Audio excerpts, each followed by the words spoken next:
I still remember the morning I saw her again. Not because something dramatic happened, but because something inside me shifted. Something I thought had turned to quiet dust a long time ago. It was early. The sky was pale, the kind of soft gray that makes everything feel slower, almost sacred. I was sitting by my living room window, holding the same cup of tea I held every morning, when my neighbor called me and said, "You might want to come outside. Someone is here for you." I did not feel fear. I did not feel excitement. I felt something else, something old, rising slowly like a forgotten melody. When I stepped outside, I saw her standing at the gate. After all these years, after all that silence, after all the words that were never said, and all the tears that were never shared, she was right there. Her back was turned to me at first. Her hands were trembling. I could tell by the way she kept twisting her fingers together. I whispered her name, gently, almost like a prayer I wasn't sure I had the right to say again. She turned. And there she was, older, thinner, softer around the eyes, but still her. Still the same presence that once filled every corner of my life. For a moment, neither of us spoke. I just stood there, absorbing the weight of her return. It felt like memories were walking toward me on two shaking legs. I didn't smile. I didn't cry. I only breathed, slow and deep, like my heart was remembering how to move after a long sleep. "Hi," she said. Just that one word, "hi." But it broke something open inside me. All those years apart, all those mornings when I wished things had happened differently, all those nights when I stared at the ceiling wondering if I was the only one who remembered, they all came rushing back. And suddenly, all I wanted to know was, why now? Why after so long? Why today? But her voice, her eyes, her presence, they all told me the same thing. This wasn't a moment for questions. This was a moment for breathing. And so I stood there, with the cool air touching my face, watching the person who once held my entire world walk slowly toward me after all this time. That was the moment the past knocked on my door. And that was the moment I knew nothing in my life would stay the same. Not after seeing her again. Not after today. My name is Leela, and I am 58 years old. I live in a small house at the end of a quiet road, the kind of place where you hear birds more than cars, and where the air smells like morning dew almost every day. For many years, I lived alone. Not because I had no family, but because life has a way of turning people into strangers, even when they once lived under the same roof. I had one daughter. Her name was Maya. She was the light of my life, the kind of child who smiled even when she was sad, who hugged without being asked, who made every day feel warmer. She grew up with dreams bigger than our little world, and I was proud, so proud, to see her fly toward them. But life is strange. It takes small misunderstandings, tiny disagreements, quiet hurts, and it stacks them up until a wall is formed. A wall so tall that even a mother and daughter can no longer see each other through it. I still remember the day she left home. Not because she was angry at me, but because she was tired. Tired of our little arguments, tired of feeling watched, tired of feeling misunderstood. She married young, a man she loved deeply, or believed she did, a man who said all the right things until he didn't. And slowly my daughter drifted away. Phone calls became shorter. Messages became rare. Visits stopped completely. Then one day, silence. Total silence. For 8 years, I did not see her. Not once. People asked me where she was. People asked me if we were okay. People asked if she was coming home for holidays. And every time, I answered with a soft, practiced smile. She's fine. She's just busy. But inside, I lived with a quiet ache, a heavy one. Heavy enough to settle deep in my bones. In those 8 years, I learned to live slowly.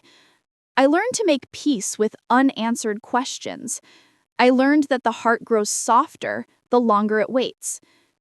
Still, every night, when the world was quiet and there was nothing left to distract myself with, I wondered where she was, if she was safe, if she was eating well, if she still remembered the lullabies I used to hum to her when she couldn't sleep.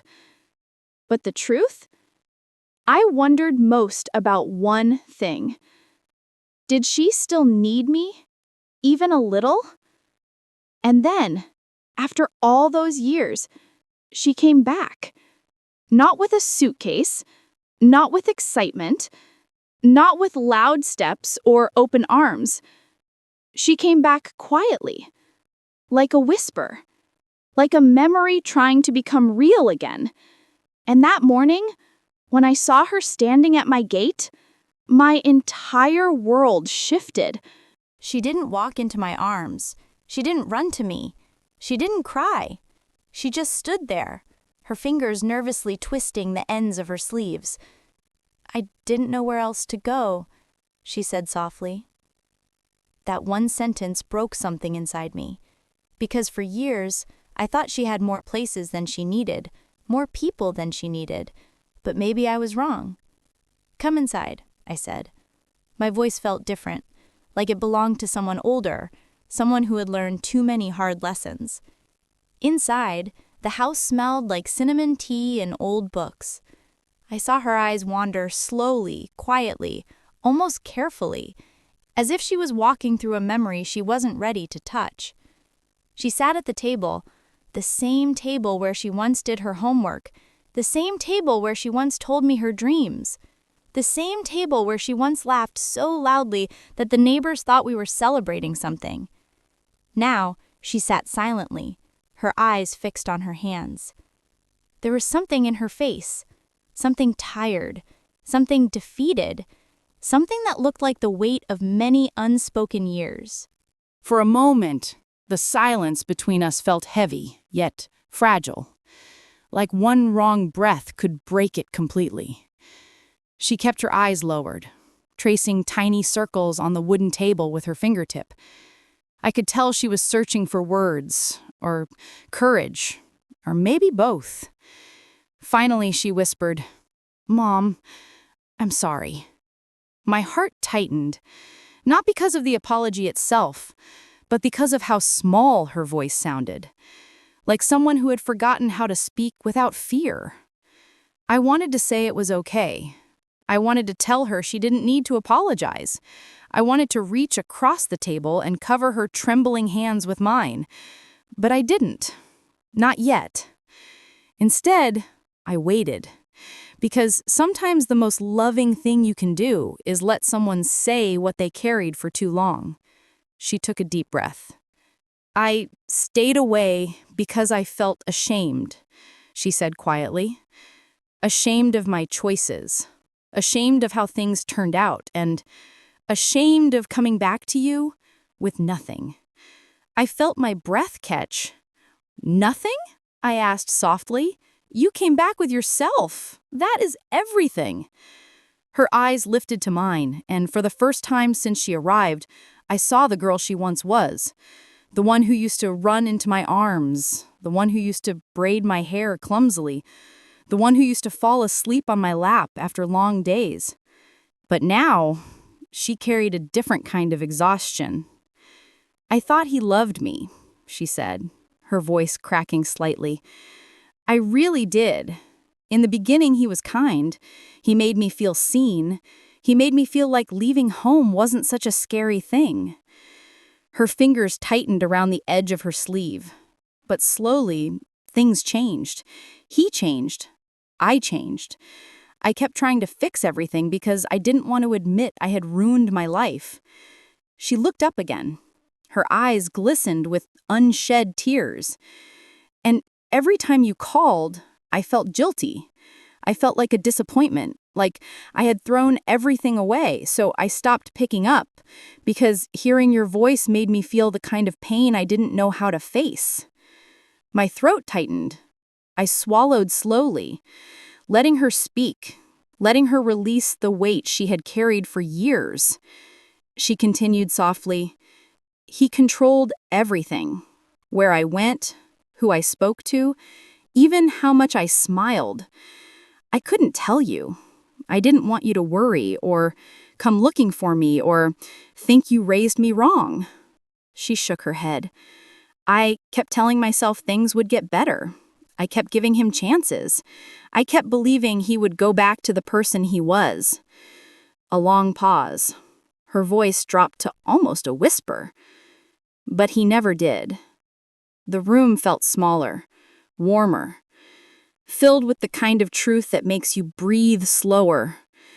I finally reached for her hand. Her fingers were cold. "What made you leave?" I asked, gently. She closed her eyes for a moment, as if reliving something she wished she could forget. "A week ago," her voice shivered, "he told me he never loved me, that he chose me because I was easy to control." She inhaled sharply. "He said I had no one, that even my own mother wouldn't take me back." She opened her eyes, full of hurt. And for the first time, I realized I believed him. I believed I had nowhere to go. I believed I wasn't worth anything. A tear fell onto her hand. "But last night, I packed one small bag and walked out. I didn't know where I was going. I didn't know if coming home was a mistake. I just kept walking." She looked at me directly for the first time. "And this morning, I ended up here, at your gate. I felt something inside me break open, not with anger, not with blame, not with disappointment, but with something deeper, something softer. I have been waiting for you," I said quietly, "for years." Her lips trembled. "You thought you'd be angry." "I was never angry," I replied. "Just hurt, just scared, just wishing every day that you were safe." She cried then, quietly, carefully, like she didn't want to disturb the walls around her. I moved to her side of the table and wrapped my arms around her. She collapsed into my shoulder, like she had been holding herself together for too long. It felt like holding the past. It felt like holding forgiveness. It felt like holding a daughter who was finally home. When she finally pulled away, she whispered, "I want to start over, Mom, if you'll let me." I placed my hand gently on her cheek. "You don't need permission to come home," I said. "You only needed courage, and you found it." She closed her eyes again, and I could see relief wash through her. Slow, warm, healing relief. That was the turning point. Not her return, not the apology, not the tears, but the moment she realized she still had a home, and she always would.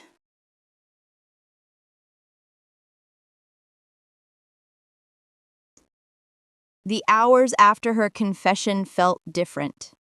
Quieter, softer, almost delicate. Like we were handling something fragile and old, something that needed gentle hands. I made her tea, the same kind she used to love when she was a child. Chamomile, with 1 spoon of honey. She wrapped her hands around the warm cup, staring into the steam as if she could see the years we lost swirling inside it. "I didn't expect you to welcome me like this," she murmured. "How else should a mother welcome her child?" I asked softly. She didn't answer, but I saw her shoulders loosen a little. like a small weight had finally slid off. We talked slowly, as if we were learning how to speak to each other again. She told me about the early days of her marriage, the excitement, the promises, the hope. Then the disappointments, the control, the fear. Not everything was said at once. She paused often.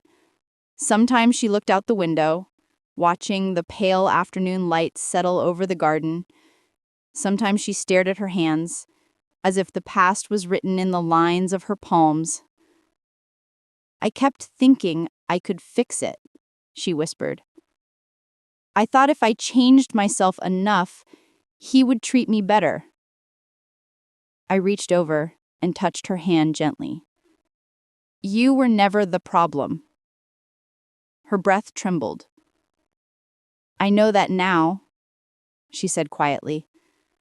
But for so long, I didn't. Silence wrapped around us again. Not the cold kind, but the warm silence of two people who finally understand each other. Later that evening, I prepared dinner.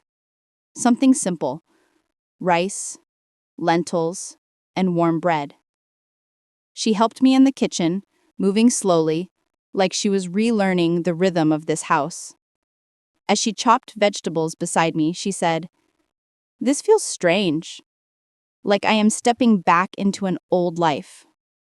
"You're not stepping back," I replied gently. "You're stepping forward. You're choosing a new beginning." She smiled faintly, the kind of smile that carries a trace of sorrow and hope at the same time. When we sat at the table, she looked around, at the walls, the shelves, the clock that ticked softly in the background. "This house hasn't changed," she said. "I kept it the same," I admitted. "It was the only thing that made me feel close to you." Her eyes softened. "I'm sorry I left you alone." "You didn't leave me. You were living your life. Sometimes life takes us far away, but it always brings us back to where our heart feels safe." She nodded, but I could see she was fighting tears again. "You should rest," I told her after dinner. "You look tired." "Tired, but relieved," she whispered. I prepared the guest room for her, though in my heart it was always her room. Every blanket folded neatly, every corner dusted, every memory still holding its place. She stood in the doorway, looking around slowly. "I forgot how peaceful this room is," she said. "You used to sleep here like nothing in the world could hurt you," I reminded her with a smile. She touched the old wooden frame of the bed. "I miss that feeling." "You'll feel it again," I promised. She turned to me and hesitated for a moment. "Mom, will you stay with me for a little while? Just until I fall asleep?" A simple request, but it held the weight of all the years we lost. "Of course," I whispered. The room was quiet as she lay down, pulling the blanket up to her shoulders. I sat beside her, the way I used to when she was young. The soft, orange glow of the bedside lamp filled the room, warm and gentle. "Can I ask you something?" she said suddenly. "Anything." "Did you ever stop loving me?" My breath caught. "No," I said, firmly, without hesitation. "Not for a single moment." She closed her eyes, and a tear slid across her cheek. "I needed to hear that," she whispered. Her breathing grew softer, slower, more peaceful. I watched her fall asleep, remembering the nights I used to hum lullabies to her, remembering her tiny hands gripping mine, remembering a time when life was simpler. And as she slept, a quiet realization settled inside me. She didn't come home because she failed. She came home because she finally chose herself. And she chose to trust that no matter what happened, her mother would still be here. Because love, real love, doesn't disappear. It waits, silently, patiently, faithfully. And when the time comes, it opens the door without asking why.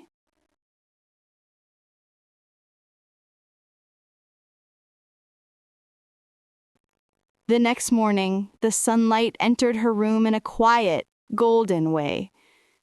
It touched her face softly, like it was trying to greet her after all those years, the same way I had. I stood at the doorway, watching her wake up slowly. For the first time in a long time, she didn't look scared. She didn't look lost. She looked like someone who had finally found a place to breathe. "Good morning," I said softly. She blinked, then smiled. A real smile, not the tired one she had worn the day before.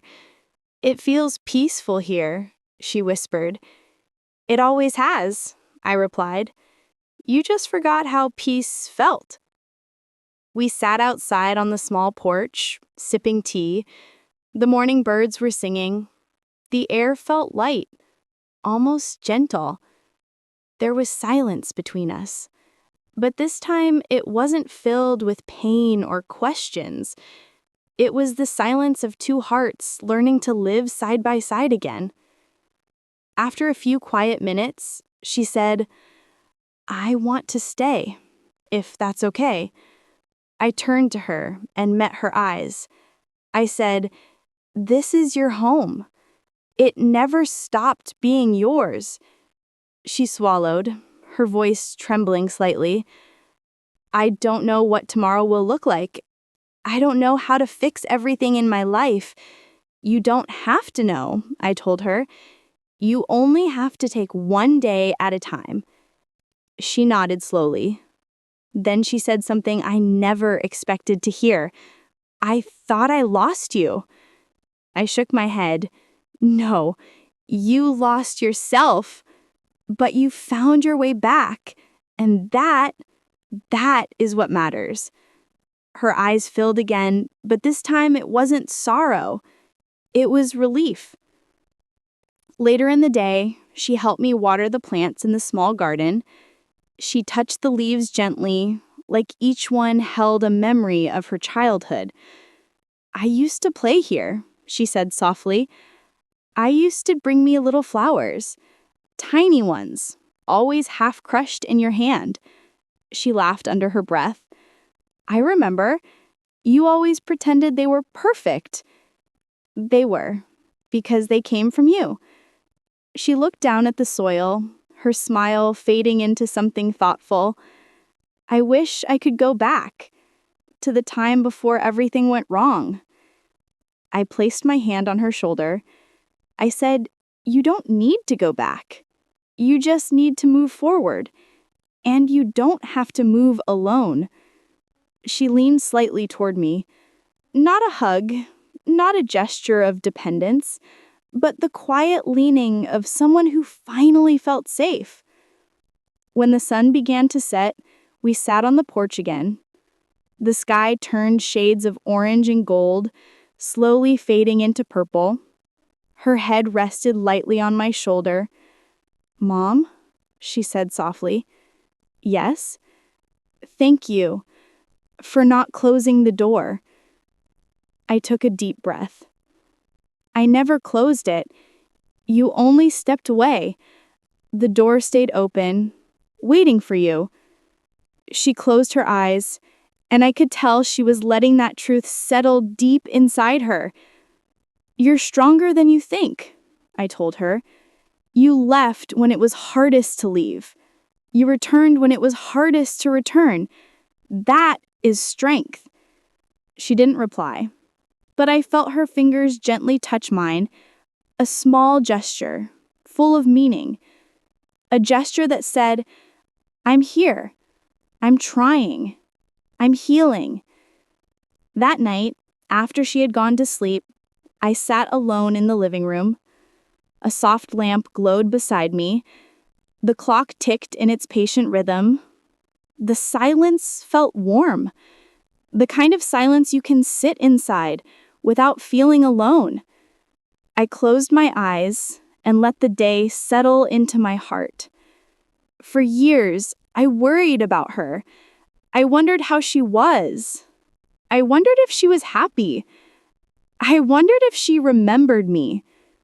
But seeing her walk back into my life showed me something important. Love does not disappear when distance enters.